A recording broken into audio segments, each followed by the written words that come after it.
Between October 2nd and October 24th, 2002, a chilling series of coordinated sniper attacks unfolded across the Washington metropolitan area, spanning the District of Columbia, Maryland, and Virginia. This wave of violence followed a preceding 6-month period marked by murders and robberies in multiple states, which started in February 2002. Hello, welcome back to Mida's Reality Channel, where we bring you compelling true crime stories.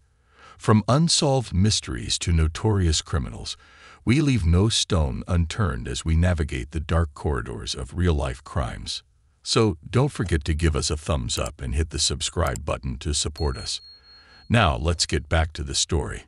The DC sniper attacks, which was also known as the Beltway sniper attacks, claimed the lives of 17 individuals and left 10 others wounded over a harrowing 10-month period.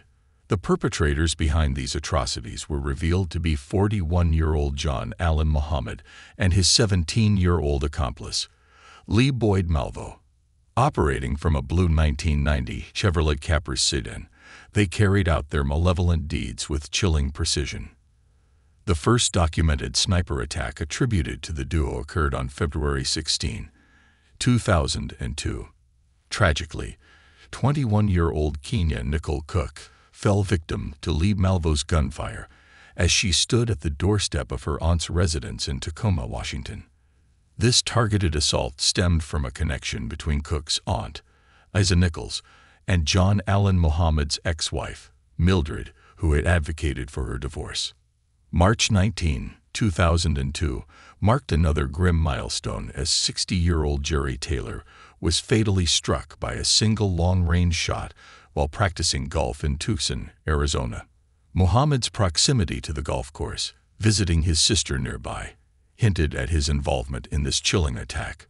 Over the subsequent months, 2 deaths and 4 injuries unfolded across different states, adding to the growing trail of violence. August 1, 2002, witnessed another violent encounter as John Gaeta, 51, faced gunfire while tending to a tire in Hammond, Louisiana. Despite sustaining a gunshot wound to the neck, Gaeta managed to survive by feigning death until his assailant departed. His subsequent discovery of his injuries led to hospitalization, eventually receiving a letter of apology from Malvo in 2010.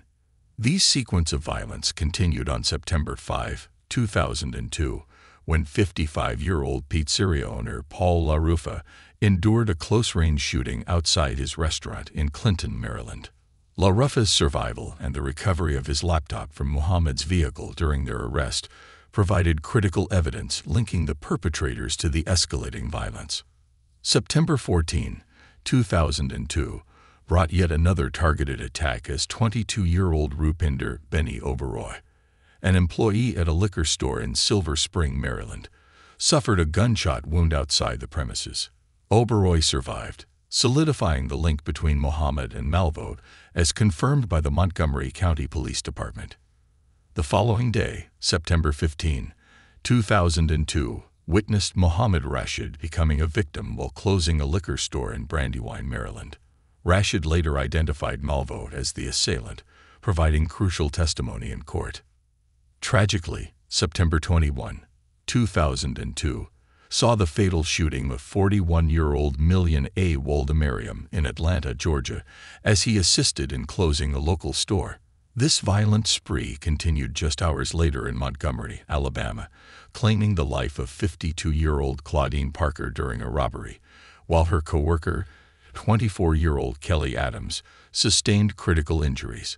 Though the connection to the Beltway attacks wasn't immediately established, evidence eventually surfaced, leading authorities to identify Muhammad and Malvo as suspects nearly 4 weeks later, on October 17. September 23, 2002, marked another tragic loss as 45-year-old Hong M. Ballinger fell victim to a fatal gunshot wound in Baton Rouge, Louisiana, struck down by a Bushmaster rifle. Subsequent investigations tied Muhammad and Malvo to this chilling incident. The morning of October 2, 2002, began with a shot fired through the window of a Michael's craft store in Aspen Hill, Maryland, narrowly missing cashier Ann Chapman. Initially dismissed as a random event due to no injuries, the gravity of the situation became painfully clear 1 hour later. At 6:30 p.m., James Martin, a 55-year-old program analyst at NOAA, was fatally shot in the parking lot of a Shoppers Food Warehouse grocery store in Wheaton. October 3 unfolded in a harrowing flurry of violence, with 4 lives taken within a span of approximately 2 hours in Aspen Hill and surrounding areas of Montgomery County. The grim toll continued into the evening in the Tacoma neighborhood of Washington, D.C. The sequence of tragedy began at 7:41 a.m. when James L. Buchanan, a 39-year-old landscaper known as Sonny, was shot dead while tending to the grass at the Fitzgerald Auto Malls on Rockville Pike near Rockville, Maryland. Shortly after, at 8:12 a.m., 54-year-old part-time taxi driver Prem Kumar Welakar met a similar fate at an Aspen Hill mobile station while refueling his taxi. The violence escalated as Sarah Ramos, a 34-year-old babysitter and housekeeper, became a victim at 8:37 a.m., shot while reading a book on a bench at the Leisure World Shopping Center in Norbeck. Tragically, Lori Ann Lewis Rivera, 25, was killed at 9:58 a.m. while vacuuming her vehicle at a Kensington Shell station. The snipers maintained a chilling patience until 9:20 p.m., when Pascal Charlotte, a 72-year-old retired carpenter, was fatally shot while walking on Georgia Avenue at Colnia Road in Washington, D.C. Charlotte succumbed to his injuries less than an hour later, adding to the growing toll of senseless violence perpetrated by Mohammed and Malvo. As the shootings unfolded, a chilling pattern emerged. Each victim was struck by a single bullet fired from a distance, with the perpetrators swiftly disappearing from sight. This pattern remained elusive until after the devastating events of October 3. Panic gripped the region as news of the shootings spread like wildfire. Chief of Police for Montgomery County, Charles Moose, addressed concerned parents at a press conference, assuring them of school safety measures under a code blue alert, keeping children indoors. The fear was palpable as many parents opted to retrieve their children from school early, avoiding bus rides or walks home. School districts, including Montgomery County Public Schools, District of Columbia Public Schools, and private institutions, initiated lockdown protocols, halting outdoor activities to ensure students' safety. Law enforcement agencies from neighboring states joined the investigation, inundated with telephone tips. Despite limited evidence, reports surfaced of a white box truck hastily leaving the scene after the Silver Spring attack. However, eyewitness accounts following the murder in Washington, D.C., shifted focus to a blue Chevrolet Caprice. Initial beliefs held that all murders were committed with a .223 caliber rifle. With the region on edge, Mohammed and Malvo extended their reach, spacing out their attacks over 2 to 3 days. On October 4, Caroline Sewell, a 43-year-old homemaker, fell victim to a gunshot wound while loading purchases into her minivan at Spotsylvania Mall. Media attention intensified as journalists converged on the unfolding tragedy. School officials doubled down on security measures, canceling outdoor activities to safeguard children. Yet, as the work and school week resumed, so did the shootings. October 7 witnessed the harrowing shooting of 13-year-old Iron Brown outside Benjamin Tasker Middle School, critically wounding him. Despite sustaining severe injuries, Brown survived and later testified at Mohammed's trial. The onslaught continued on October 9 as civil engineer Dean Harold Myers, 53, was fatally shot while refueling at a Sunoco gas station in Prince William County. On October 11, businessman Kenneth Bridges, 53, met a similar fate at an Exxon station in Spotsylvania County.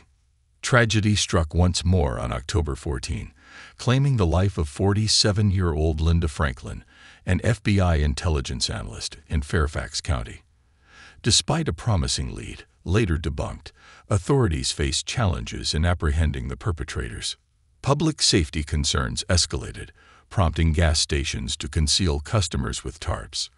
With heightened vigilance, individuals adopted cautious postures while refueling.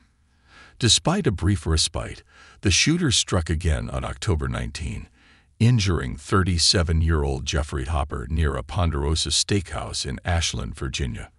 Authorities discovered a threatening letter from the shooter in the vicinity, demanding a ransom and posing a grave risk to children. The tension peaked on October 21 when Richmond area police arrested two men near a gas station, erroneously linking them to the shooter since they were driving a white van. Despite being illegal immigrants with no connection to the crimes, they faced invasive searches and were subsequently deported. The following day, October 22, witnessed the tragic shooting of ride-on bus driver Conrad Johnson in Aspen Hill, Maryland, along with the release of a chilling excerpt from one of the shooter's letters, threatening the safety of children. October 23 marked a pivotal moment as ballistics experts confirmed Johnson as the 10th fatality, while police combed a yard in Tacoma Park, Maryland, for evidence linking to the shooters. The investigation, spearheaded by the Montgomery County Police Department and Chief Charles Moose, garnered support from various agencies, including the FBI, ATF, and Secret Service. Police presence intensified, with thorough road inspections and surveillance tape analysis. Forensic analysis eventually linked the shootings to the same gun, prompting widespread scrutiny of white vans and trucks. Eyewitness reports, though fragmented, provided crucial leads, including sightings of a white box truck and a gray car fleeing scenes. The shooter's attempts to communicate through cryptic messages and tarot cards fueled speculation and media frenzy. Police even narrowly missed the suspects during a traced phone call, which referenced an unsolved murder in Montgomery, later linked to a shooting in Alabama. On October 17, authorities uncovered a fingerprint match between Malvo and evidence from the Benjamin Tasker Middle School site, establishing a pivotal connection. This breakthrough, coupled with Malvo's fingerprinting from a prior arrest, solidified his involvement in the heinous crimes. As authorities delved deeper into Malvo's background, they uncovered close ties to John Allen Muhammad, sparking a significant breakthrough in the investigation. While progress seemed stagnant publicly, federal agencies made substantial strides, tracing leads across Washington state, Alabama, and New Jersey. Details emerged regarding Muhammad's ex-wife's proximity to the Capitol Beltway in Maryland, shedding light on their potential whereabouts. Police discovered Muhammad's 1990 Chevrolet Caprice had been repeatedly sighted near shooting locations across various states, but went unchecked due to the focus on the white van theory. On October 3, 2002, just hours before Pascal Charlotte's shooting, Washington, D.C. police stopped the Caprice for a minor traffic infraction, prompting suspicions of its involvement. The pivotal moment occurred on October 8, 2002, when Baltimore police investigated a dark blue Chevrolet Caprice near the Jones Falls Expressway, mirroring the vehicle associated with previous shootings. Despite concerns over mismatched licenses and registrations, authorities did not extensively question the occupants or search the vehicle. Authorities swiftly issued a media alert, shifting focus to the dark blue Chevrolet Caprice sedan. This marked a significant departure from the previous pursuit of a white box truck. Further investigation revealed the Caprice's former use as an undercover police car in New Jersey, adding layers to the unfolding narrative. The chilling crime spree met its end on October 24, 2002, when Muhammad and Malvo were apprehended at a rest stop off Interstate 70 near Myersville, Maryland. Alerted by two 911 calls from refrigerator mechanic Whitney Donahue, Trooper First Class D. Wayne Smith of the Maryland State Police acted swiftly, blocking off the exit with his unmarked vehicle. As additional troopers arrived, they secured the rest area without alerting the suspects, culminating in the arrest of Muhammad and Malvo on federal weapons charges. As the dramatic arrest unfolded at the rest stop, troopers commandeered truck driver Ron Lance's tractor-trailer to bolster the roadblock, effectively sealing the suspect's escape route. SWAT officers swiftly moved in, culminating in the apprehension of Muhammad and Malvo. Upon searching Muhammad's vehicle, authorities made a chilling discovery: a stolen Bushmaster 223 caliber weapon and bipod concealed in a bag. Ballistics tests later confirmed its connection to 11 of the 14 shootings, even in cases where no injuries occurred. Further investigation unveiled the chilling modus operandi behind the attacks. The stolen Bushmaster XM-15 semi-automatic rifle, equipped with a Bushnell holographic weapon sight, was found in the vehicle. The Chevrolet Caprice's trunk had been modified into a rolling sniper's nest, allowing for covert operations and precise shots through a small hole near the license plate. Delving into the motive behind the attacks revealed a disturbing narrative. Investigators and prosecutors posited that Muhammad's primary target was his second ex-wife, Mildred, whom he believed had alienated him from his children. The shootings, they argued, were orchestrated to obfuscate this motive, with the intent of diverting suspicion away from Muhammad as an estranged ex-husband. Muhammad's frequent presence in Mildred's neighborhood and prior threats against her lent credence to this theory. Malvo's erratic writings during imprisonment, invoking notions of jihad against the United States, initially raised concerns of terrorism ties. However, investigators largely dismissed these musings, attributing them to Malvo's unstable mental state. Despite this, Muhammad was found guilty of murder, pursuant to the direction or order of terrorism in at least one trial. During their respective trials in fall 2003, both Muhammad and Malvo were convicted of murder and weapons charges. Muhammad received a death sentence, as recommended by the jury, while Malvo was sentenced to life in prison without parole. Additionally, Alabama law enforcement authorities alleged the duo's involvement in previously unconnected attacks in Montgomery prior to October 2. Following the initial convictions and sentencing, Assistant Prince William County Prosecutor Will Jarvis announced a pause in deciding whether to pursue capital charges against Malvo in his jurisdiction. This decision awaited the U.S. Supreme Court's ruling on the execution of juveniles. In March 2005, the Supreme Court's verdict in Roper v. Simmons barred the execution of individuals for crimes committed while under 18, effectively halting the pursuit of capital charges against Malvo in Prince William County. However, prosecutors in Maryland, Louisiana, and Alabama remained interested in prosecuting both Malvo and Muhammad. Due to Malvo's age at the time of the crimes, he could no longer face the death penalty, but extradition to other states for prosecution remained a possibility. By the time of the Roper v. Simmons ruling, Malvo was 20 years old and incarcerated at Virginia's Red Onion State Prison. Muhammad's death penalty was upheld by the Virginia Supreme Court on April 22, 2005. The court justified this decision by deeming the murders as acts of terrorism, citing the handwritten note demanding $10 million. Defense arguments contesting Muhammad's sentence on the grounds that he was not the primary perpetrator were dismissed. On May 30, 2006, a Maryland jury found John Allen Muhammad guilty of 6 counts of murder, leading to 6 consecutive life sentences without parole on June 1, 2006. Despite efforts to appeal and seek clemency, Muhammad's execution was scheduled for November 10, 2009.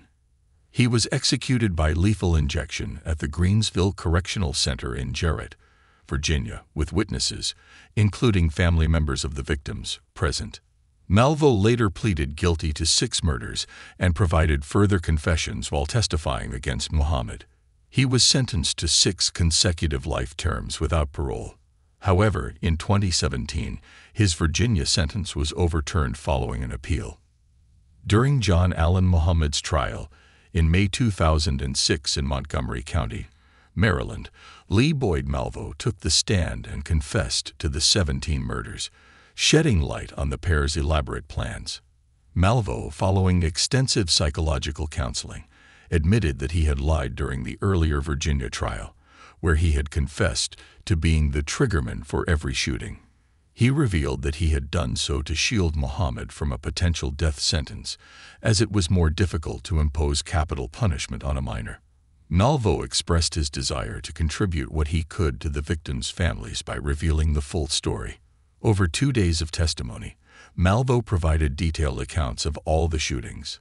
Central to his testimony was Mohammed's comprehensive multi-phase plan, which encompassed the Washington, D.C., and Baltimore metro areas. Phase 1 involved meticulous planning, mapping, and practice of shooting locations around the D.C. area. The goal was to swiftly leave each shooting site on a predetermined route and move to the next location. Mohammed aimed to kill 6 white people daily for 30 days during this phase. However, Phase 1 encountered obstacles such as heavy traffic and difficulties in finding clear shots or getaway routes. Phase 2, intended for Baltimore, Maryland, was close to execution but ultimately aborted. It entailed shooting a pregnant woman in the stomach, followed by killing a Baltimore police officer. Subsequently, at the officer's funeral, the plan involved detonating improvised explosive devices to inflict casualties on attending police officers. The final phase, to be initiated during or after Phase 2, aimed to extort millions from the U.S. government.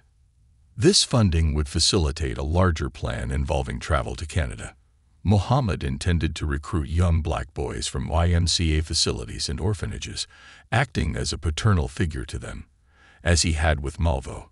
Upon reaching Canada, these boys would undergo weapons and stealth training under Mohammed's tutelage. Once trained, they would be deployed across the United States to carry out coordinated mass shootings, intensifying the chaos already heightened after 9/11.